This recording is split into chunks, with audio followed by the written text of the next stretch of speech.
Formal nang inilipat ni VP Sara kay Angara ang liderato ng DepEd.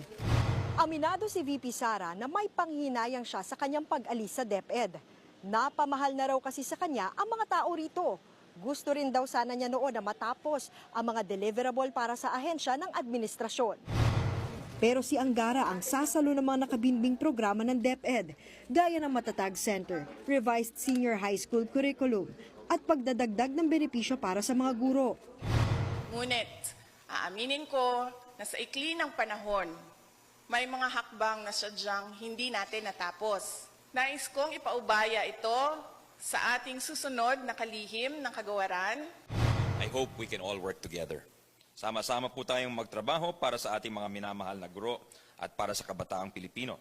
Sama-sama tayong magtulungan upang iangat ang antas ng edukasyon sa bansa patungo sa bagong Pilipinas. Hanggang ngayon,